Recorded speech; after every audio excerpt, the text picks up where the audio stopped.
नमस्कार, मी अजित चव्हाण. मुक्त चर्चामध्ये आपलं स्वागत. मुक्त चर्चामध्ये आज आपल्याबरोबर मुक्त चर्चा करण्याकरता मुंबई भाजपचे अध्यक्ष आशिष शेलार आलेत. आपण त्यांचं मुक्त चर्चामध्ये स्वागत करूयात. आशिषजी, खूप खूप स्वागत तुमचं मुक्त चर्चामध्ये. आशिष शेलार या माणसानं जबाबदारी घेतली मुंबईमध्ये भारतीय जनता पक्ष वाढवण्याची, पण तुमच्या मित्राबरोबर अगदी ट्विटरपासून प्रसिद्धी माध्यमापासून सगळीकडे तुम्हाला युद्ध करावं लागलं. पहारेकराच्या भूमिकेत तुम्ही मुंबईमध्ये होतात, त्याकरता अनेक भूमिका घ्याव्या लागल्यात. युती झाल्यानंतर ही कटुता खरंच ग्राउंड लेवलला मिटेल? दरबारात युती झाली आहे, पण कार्यकर्त्यांचं मनोमिलन होईल असं वाटतं? 100% होईल. याचं कारण असं आहे, भारतीय जनता पक्ष हा कार्यकर्त्यांचा पक्ष आहे आणि त्यामुळे कार्यकर्ता हा नेहमी स्वतःला नेतृत्वाच्या भूमिकेत बघूनच निर्णय करतो, अशी पद्धत अन्य पक्षाची आहे. भाजपच्या बाबतीत कार्यकर्ता हा नेतृत्व सांगतो त्या पद्धतीनेच काम करतो. आणि मी तुम्हाला मुद्दामून सांगेन की भारतीय जनता पक्षाच्या कार्यकर्त्याच्या किंवा कार्यालयामध्ये जी एक भूमिका सातत्याने आम्ही मांडत असतो ती ही प्रथम राष्ट्र, नंतर पार्टी आणि नंतर मी. आणि ह्या भूमिकेत आम्ही काम करत असल्यामुळे यामध्ये काही अडचण निर्माण होईल असं मला वाटत नाही. जो फॉर्म्युला या निवडणुकीच्या महापालिकेच्या निवडणुकीच्या अगोदर होतं, जो उपमहापौरपद तुमच्याकडे होतं, वैधानिक समित्या 2 तुमच्याकडे होत्या, आता संख्याबळ वाढलेलं आहे, युती झालेली आहे, तर पुन्हा सत्तेत मुंबई महापालिकेच्या सामील होणार आहात का? कारण तशी भाजपच्या नगरसेवकांची अनेक इच्छा आहे. पहारेकर किती दिवस, 2.5 वर्ष, जवळपास 2 वर्ष झाली, त्यांना देखील आता किती दिवस पहारा द्यायचा? आता सत्तेत सामील होणार का पहारेकरी?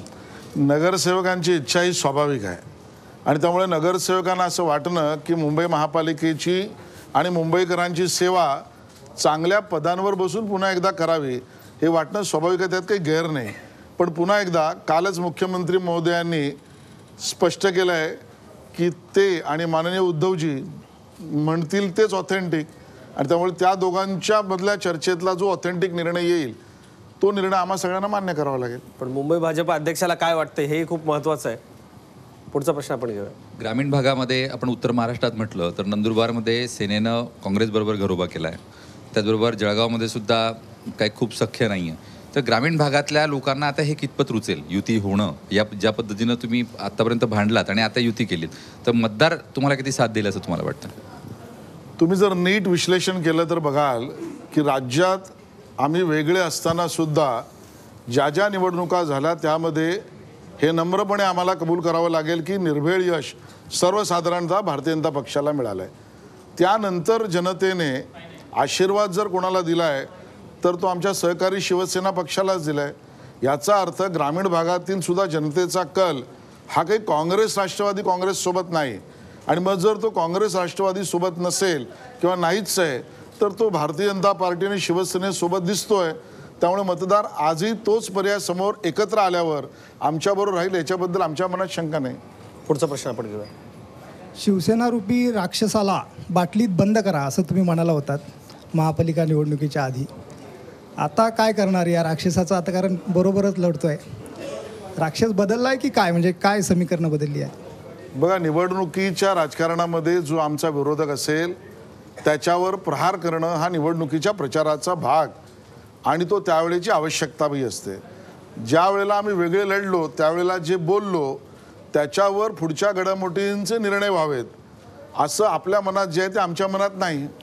पण काही तुमचे जे नेते आहेत ते अगदी थेट मातोश्रीपर्यंत पोहोचले होते आरोप करत करत. तर आता युती झाल्यानंतर काय नेमकी परिस्थिती असेल? आणि खरंच पुन्हा पुन्हा मी आपल्याला तेच विचारतोय की मग आता बरेचशी ही जी मंडळी आहेत, आता आपण तरी आज माध्यमांच्या समोर आला पण ते आता माध्यमांसमोरही येत नाहीत, नेमकी स्थिती काय? हे बघा, मी तुम्हाला एक गोष्ट स्पष्ट करतो. कुठलाही पक्ष, मग तो शिवसेना असो, भाजप असो, काँग्रेस असो, राष्ट्रवादी काँग्रेस असो, निवडणुकीला ज्यावेळेला जाईल त्यावेळेला आपल्या विरोधकांनी जे प्रश्न उपस्थित केले त्याच्यावर आक्रमकपणे उत्तर देईल. आणि त्यावेळेला त्या निवडणुकांमध्ये त्या निवडणुकांच्या मुद्द्यांवर प्रचार करण्यात काही गैर नाही आहे. आणि त्यामुळे दोन्हीकडच्या, शिवसेना असो वा भाजप असो, दोन्हीकडच्या नेत्यांनी केलेल्या त्यावेळेच्या टीका आणि आलोचना हे त्या निवडणुकीच्या प्रचाराचा भाग होता. आज त्याच्याहून आम्ही पुढे गेलो.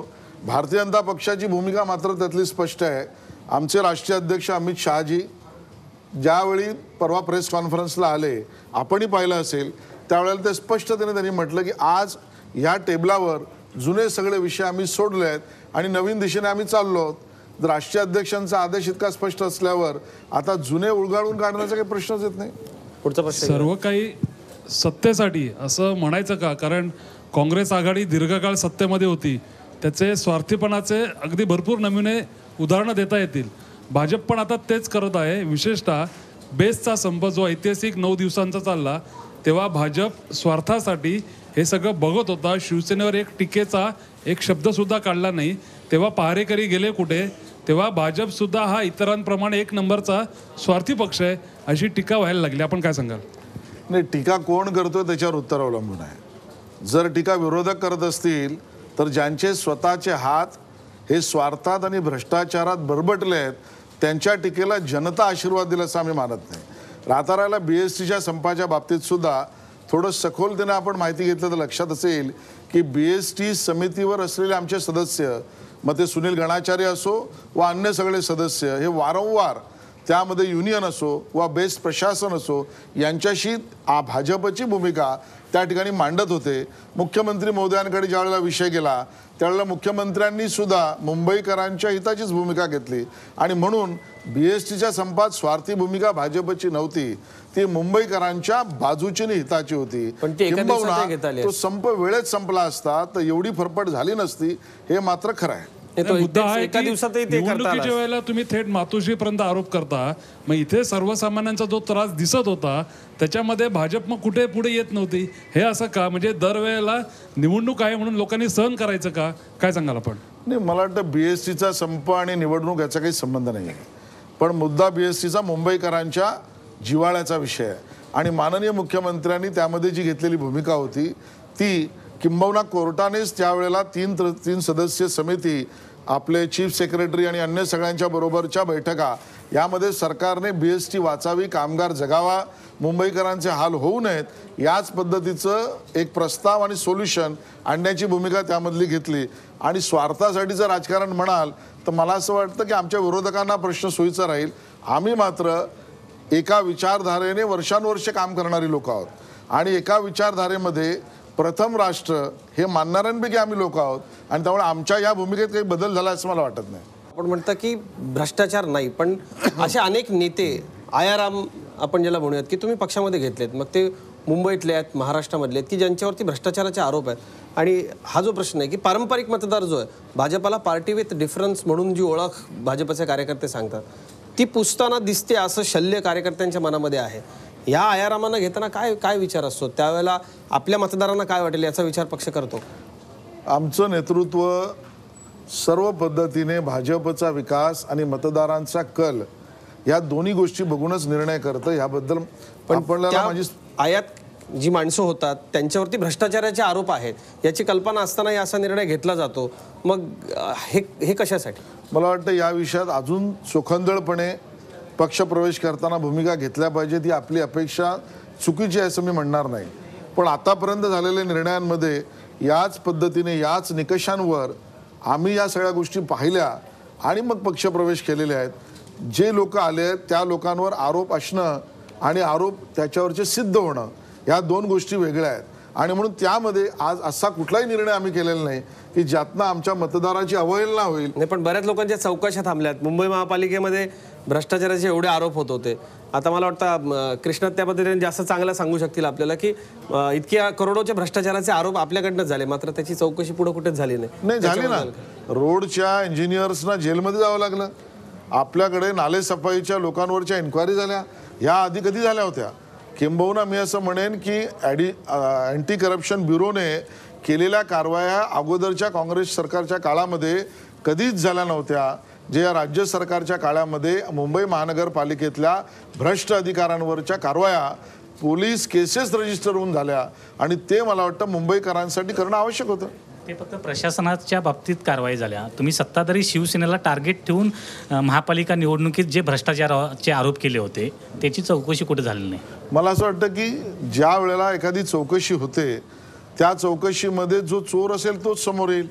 आज जर प्रशासकीय अधिकाऱ्यांना त्या पद्धतीची कारवाई चालू असेल तर मला वाटतं त्या कारवाईला आपण आक्षेप घ्यावा असं की नाही आहे.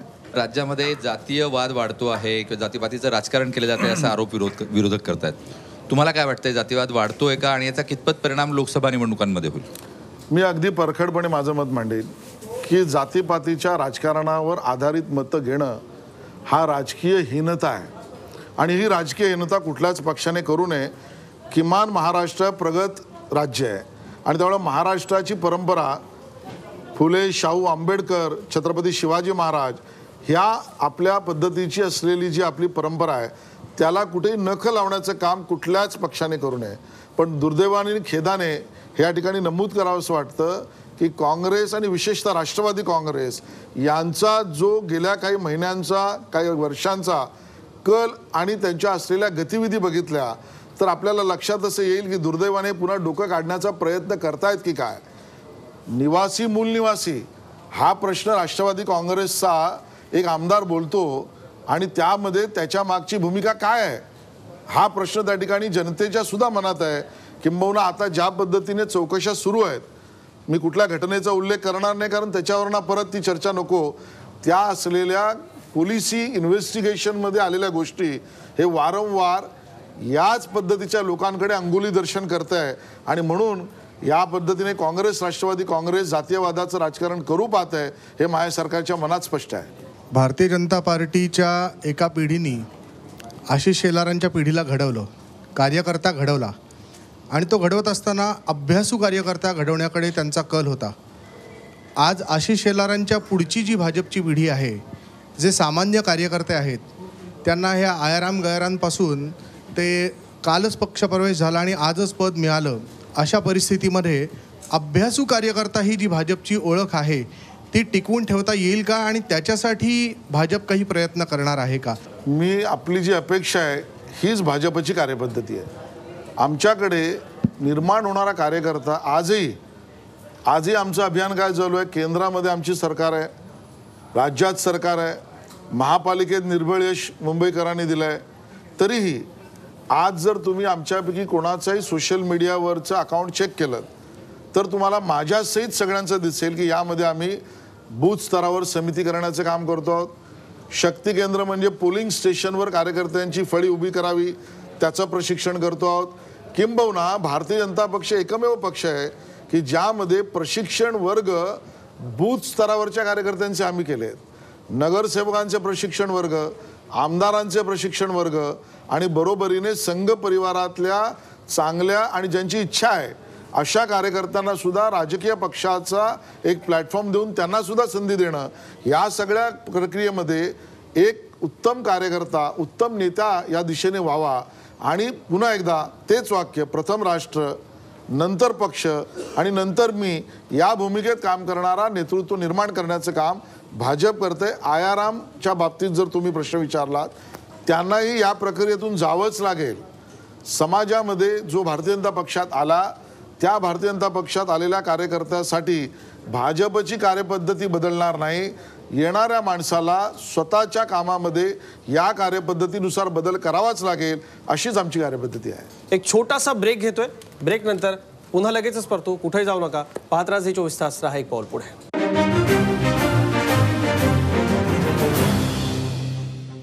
मुक्त चर्चामध्ये पुन्हा एकदा स्वागत. आपण मुक्त चर्चामध्ये आज चर्चा करतो आहोत मुंबई भाजप अध्यक्ष आशिष शेलार यांच्याशी. आशिषजी, मुक्त चर्चामध्ये पुन्हा स्वागत आपलं. लोकसभा निवडणूक आता अगदीच तोंडावर आली आहे. थेट प्रश्न, आता युती सुद्धा झाली आहे, काय आत्मविश्वास आहे, किती जागा यावेळी? मुंबईत 6 पैकी 6 आणि राज्यात 48 पैकी 43. या आत्मविश्वासानं अगदी तुम्ही सांगताय, पण बऱ्याचशा चर्चा आता ऐकायला येत आहेत की काही ठिकाणी जागा बदलतील. तुम्ही स्वतः या निवडणुकीमध्ये उतरणार आहात का, तो एक प्रश्न आहे. आणि काही ठिकाणी उमेदवार बदलले जातील किंवा त्यांच्या जागा बदलल्या जातील मुंबईमधल्या, अशी चर्चा आहे. ती कितपत खरी आणि असं करायची का गरज पडते पक्षात? मला वाटतं या कल्पोकल्पित गोष्टी आहेत. आज तरी अशी कुठलीही अधिकृत चर्चा नाही आणि त्यामुळे जो काही निर्णय पक्ष घेईल ते उमेदवार असतील, पण बदलाबदलीची चर्चा ही कल्पोकल्पित आहे. त्याच्यापुढे तरी युती म्हणून आता दोन्ही पक्ष आणि त्यातले सर्व मंत्रिमंडळ एकत्र काम करताना दिसेल का? कॅबिनेटमध्ये केंद्राच्या असो व राज्याच्या शिवसेना आणि भारतीय जनता पक्षांनी मिळून निर्णय केले आणि ते निर्णय राज्यभर कार्यक्रम म्हणून राबवले सुद्धा. आणि म्हणून मला असं वाटतं त्यात कुठे खंड किंवा गडबड आहे असं काही दिसत नाही आहे. आता अशी काय गरज पडली की पुन्हा युती करावी लागली तुम्हाला? भाजपची आगतिकता ही ज्या पद्धतींचं कडबोळं महागठबंधनच्या नावाने समोर वारू काढू पाहत आहे त्याने देशाचं भलं होणार नाही आहे. आणि मग अशा वेळेला समविचारी ज्यांचा विचार एक आहे, विचारधारा एक आहे, कार्यप्रणाली एक आहे आणि एकमेकाशी संबंधही जुना आहे ते पक्ष सरकारमध्येही आज एकत्र आहेत. किंवा पुढची निवडणूक एकत्र लढल्यावर प्रश्नचिन्ह का व्हावा हाच आमचा प्रश्न आहे. पक्षाने आदेश दिला तर आशिष शेलार लोकसभेच्या रिंगणात असतील काय? माझी इच्छा पक्षालाही राहील की कुठलीही निवडणूक न लढवता मला पक्षासाठी काम करण्याची संधी अजूनची द्यावी ही माझी व्यक्तिगत इच्छा राहील. तुम्ही नगरसेवक होतात, विधान परिषद सदस्य होतात, आता विधानसभा आमदार झालात. म्हणजे खास करून आमदारकीमध्ये कुठे मन जास्त रमतं आणि आता तुम्ही जसं बोललात की लोकसभेमध्ये संधी मिळाली तर ती सुद्धा करीन. नाही, मी म्हटलेलं नाही आहे, मी असं काहीच म्हटलेलं नाही. पण तुम्ही नाकारलं नाही, त्याच्यामुळे लोकसभेमध्ये तुमचं मन रमेल का? मग आता स्पष्टपणे नाकारतो. लोकसभेमध्ये निवडणूक लढवाई माझी इच्छा नाही.